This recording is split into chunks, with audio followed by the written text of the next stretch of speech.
And from Baal Zavuv we get Beelzebub, Satan.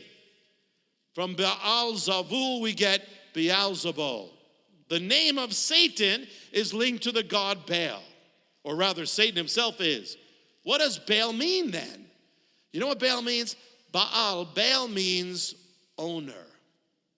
Owner. Satan is into ownership. He wants to possess. Materialism, possessiveness is not of God. It opens the door for the enemy to get a foothold.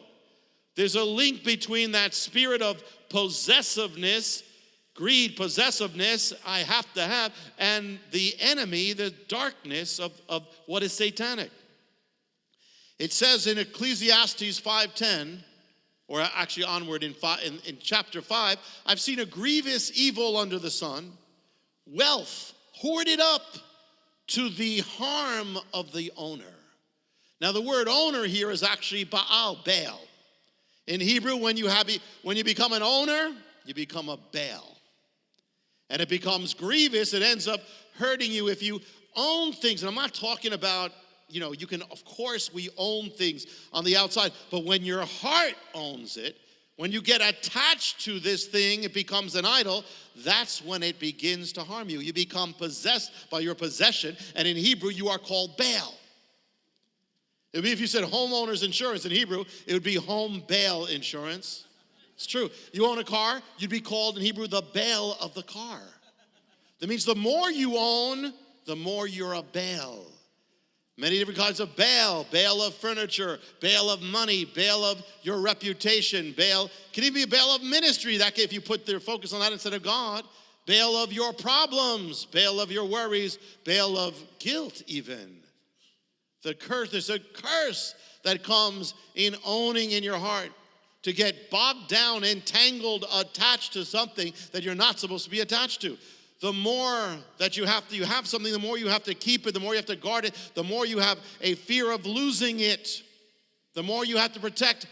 If you don't have, you can't lose. But if you have, you can lose. And the enemy will have something on you. In Matthew 11, Messiah says, "Take my yoke upon yourself, for my yoke is easy and my burden is light." My yoke, that's the what's used were oxen, yoking them together, that wooden wooden bar that joins them together. Take my yoke, says Messiah, it's easy. It's easy. But you won't be burdened down. But what does Messiah say? I don't own anything. Follow my way, I don't own it, and you're not going to be burdened down. The more you own, the more loaded down you get, the more anxieties you have. That's why, a little child who doesn't own anything doesn't have much anxiety. My yoke is easy, my burden is light. So the word in Hebrew, you're learning Hebrew here, Baal is to own, but Messiah is about not having. The two contrasts here. But now here's the question. If in Hebrew, you can't really say I have, there's no really true verb for I have, how do you communicate the idea of these possessions? Or how does it get translated in your Bible? Well, here's the thing. In Hebrew, you can't really say it, so you can imply it. You speak around it, and here's how you do it. So more Hebrew. Here's how you do it. You do it with a letter L. You put an L in front of that thing, or in front of the person who owns it, and then it becomes that. I'll show you how that works. For he, the word he, you put L in front of it, and it becomes lo, and it means he has, or it's his, lo. It is there. If it's to us, the word in Hebrew for us, anu, or nachnu, anu, when you hear that, Emmanuel, us, anu, put an L in front of it, becomes lanu. It means they have it or it is theirs. To say it is yours, you say lecha. It is yours, or it is something you have. And if you say me, you want to say I have, the way you say it, it's not I have. You put an L in front of you, and the word for me in Hebrew is ani, or e. You put in front of it, it becomes li. So li means it is mine or I have it. That's why you're already aware of it. Messiah on the cross, what did he say?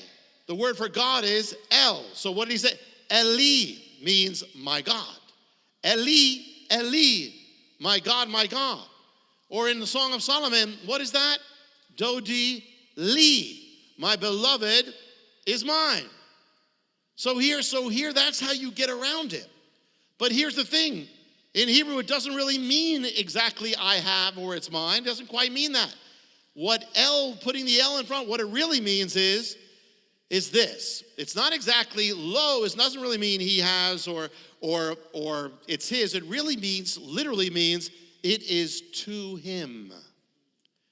If you say lanu, it's not really they have, or we have rather, or it's ours. It's really lanu means it is to us. And li really doesn't mean I have or mine. It really means it is to me. So think about that now. You can't really say I have a house, but you can say the house is to me. You can't really say I have money, but you can say the money is to me. Big difference. Because I have is really an illusion, because you don't really have it. But it is to me is not an illusion. If you're a child of God, that's the reality. When you have something, it's there. You store it, you have it. It's not really moving anywhere. I have it.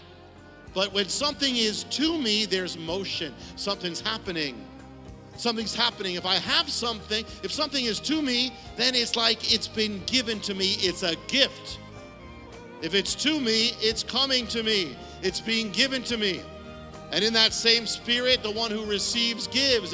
I don't really have it. If I have it, I'm stopping the motion. I'm storing it up. But if it is to me, it's coming in and it's going out. I'm going to bless. I'm being blessed.